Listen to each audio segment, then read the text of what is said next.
Hello and welcome to this week's episode of The Spear. I'm Andrew Telemontes. And I'm James Kim. Spartan football had another rough weekend at home, dropping their homecoming game to rival Fresno State. Here's the Spear's football insider, Ernie Gonzalez, with a recap and preview of next week's matchup at Hawaii. Hello again, Ernie Gonzalez here with the Spear, San Jose State football beat writer. Another tough loss for the Spartans, fifth straight overall, falling to 0-3 in conference play.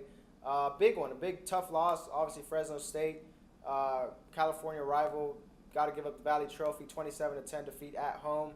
But if there is one good thing that came out of Saturday for Coach Brennan, it's definitely the attendance, definitely the fans. Here's what he had to say. I went for a jog a couple hours, probably 4 or 5 hours before the game, and the parking lots were packed, and people were having a good time, and I was fired up. I'm like, wow, we got a real game day here today. It's going to be exciting. And I thought the crowd did a great job, and I think if we could have avoided some penalties in the first half and made it a little closer, we could have, given them a little more to cheer about. This afternoon, Coach Brennan spoke about the idea of living in a one-week vacuum, one game at a time type of mentality. Obviously, this week, San Jose State travels to Hawaii. He's trying to get his team in the right frame of mind, trying to say, okay, we're not going out to Hawaii to vacation. We're not going out to go to the beach. We're not going out to play golf. We're going out to try and win a football game. I think the whole world, when they travel to Hawaii, thinks they're on vacation mode. And so that's a challenge with your team, making sure that we're focused and locked in and understand that this is not a vacation, this is a business trip for us. The Spartans are giving up 280 yards a game on the ground. On the other hand, Hawaii is rushing for 210 yards, obviously behind Diosmy St. Just, the nation's third leading rusher. I asked Coach, what's the mindset? You know you can't stop the run. You know they love to run. Here's what he had to say. Winning football games, big part of it is your ability to run the football and your ability to stop the run. San Jose State's in the beginning of a 27-day gap from playing at home. 3 road games, a bye week.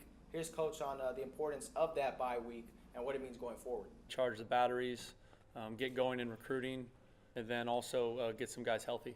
Men's soccer faced off against Grand Canyon Sunday. Ben Sepak has more on the double overtime loss. San Jose State University men's soccer team was looking to tally their first Western Athletic Conference win as they hosted Grand Canyon University on Saturday afternoon. From the start of the match, the Spartans came out attacking on offense. As a team, SJSU was able to get 17 shots off in the game compared to GCU's 6. Max Allen of the Spartans led all players with 4 shots, 2 on goal, but 0 were able to find the net. In fact, neither team was able to score a goal before regulation ended, sending the game into overtime.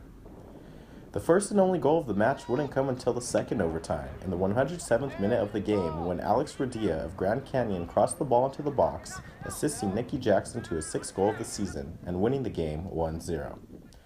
Goalkeeper David Heredia of San Jose State was credited with 0 saves, while GCU's Jeremy Pollard made 7 saves in the match. SJSU will continue Western Athletic Conference play this Sunday when they visit Houston Baptist University. With the NBA season almost back, we're introducing a new segment called Sports Corner, where the Spear staff takes an inside look into professional sports. Here's the Spear staff discussing the new upcoming NBA season. Welcome to the Spear Vodcast. I'm your host, Sandeep Chandok, joined alongside Jose Trujillo, Ryan Barnhart, and Benjamin Sepak. Guys, it's October, second week, a lot of postseason baseball going on right now, but that's not what we're here to talk about today. NBA season starts in less than a week. Crazy offseason, a lot of superstars changing teams, a lot of big trades made, crazy rookie class. That being said, Jose, start us off. What was the biggest offseason move made by one team? What do you think? Sandeep, I'm probably going to go with the very popular pick in the Thunder. They got Paul George, traded Oladipo, Sabonis, basically 2 mid-level players for a superstar. Then you get Carmelo Anthony. You get him in a trade where you give up Cantor, a first-round pick, and McDermott. What more can you ask for? Scott Presti, you go trade 4, 5 mid-level players. You get two playmakers in return. Now you got a contender that's definitely going to be challenging the Warriors out in the West. So expect their games to be really, really fun. Yeah, that team is definitely going to create some matchup problems. You have 3 guys now that always looking to attack on the offense. The one thing I think is that team doesn't really have much of a bench now with the guys they got. But hey, if you want to get some, you got to give some, and that's what they did. Barnard, you think same thing? Was it the Thunder? Was it another team? No, yeah, I agree completely. I mean, you look at the players they gave up. Oladipo, he's young and has potential, but they need to win now with Russell Westbrook, especially after signing that contract. Cantor, he didn't really fit their system that well. He played zero defense, so picking up these two superstars and creating a super team is a big plus for them. And, I mean, yes, they're not super deep, but with these three guys that can control the ball at any moment, they're able to create these interesting, like, second lineups. And I think they can go really deep into the playoffs and contest the Warriors, possibly. All right, so if you're the Thunder and there's 5 seconds left on the clock, I'm going to ask you two, who's taking your last shot?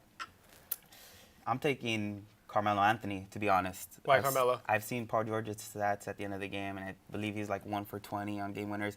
Russell Westbrook, he's not the best jump shooter, so I'm taking it with Melo. What about you?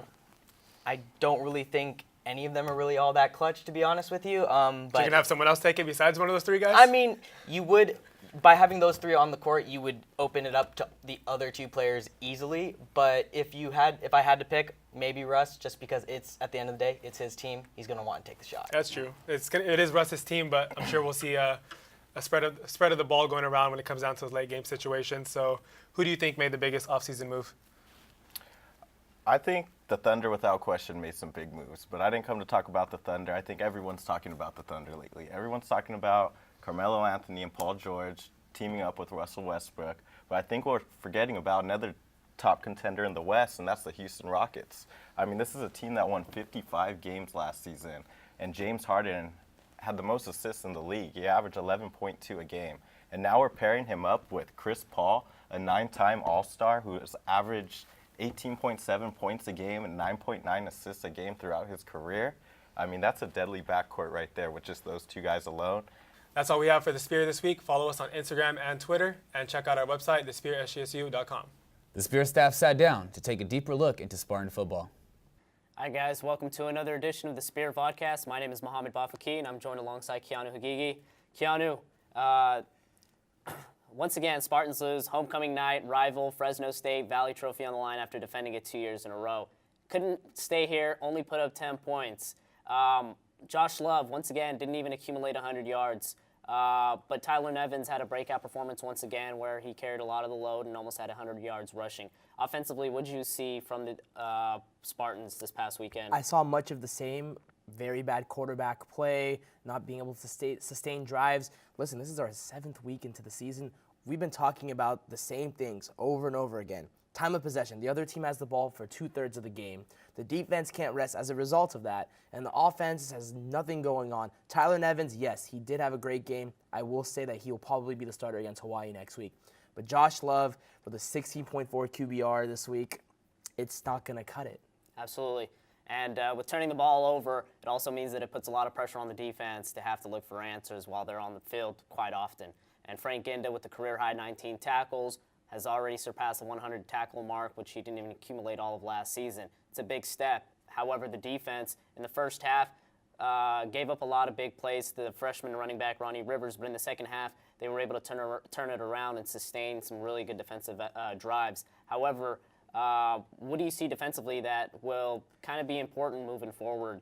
Well, Frank Ginda still got to do his thing, 19 tackles. He's having a monster year, so they need him up front, stuff the run, just own that middle of the field. Ethan Aguayo also had a great game with 9 tackles, and he's been doing a great job paired up with Ginda in the middle of the field.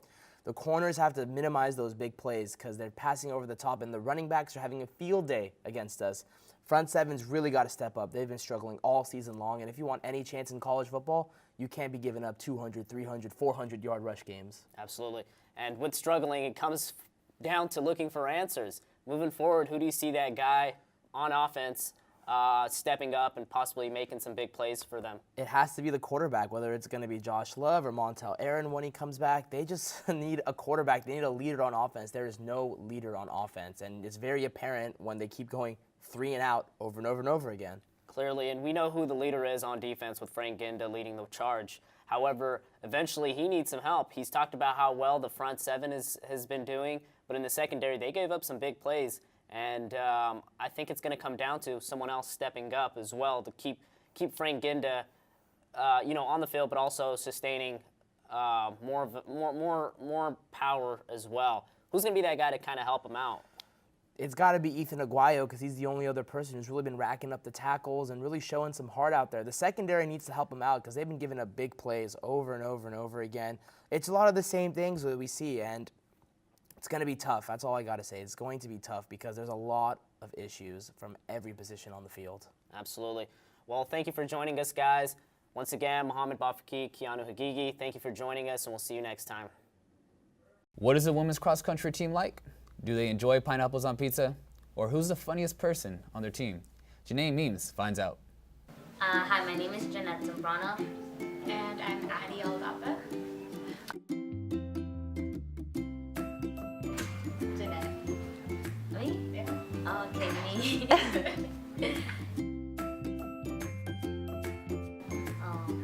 Well, I every time before a race, I just like to pray. So I do that so that we can all do well. Not just us, but also the competitors, so that everyone does well.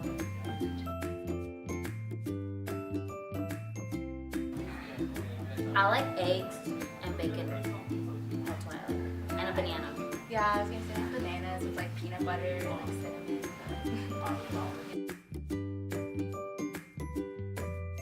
Ooh, girl. That's hard. There's a lot. Well, individually or like together? Because she likes, her hype music is EDM, right? Yeah. Yeah. Mine is kind of like hip hop and rap. But the team? We like having like Taylor Swift stuff going on in, Yeah. in our band, so Yeah. yeah. Taylor Swift. Michaela. Michaela? No, not me. Michaela. Yeah, I feel like Michaela. She's a newbie, but definitely her. It used to be me. it used to be you. It used to be me, but she beat me now. No! No! Yeah. I don't like pie. I just like pepperoni pizza. I like pepper. I'm very simple, but I accept it. That's all we have for today's show. Don't forget to follow us on social media at the Spear SJSU on Twitter, Instagram, and Facebook. We will see you next week.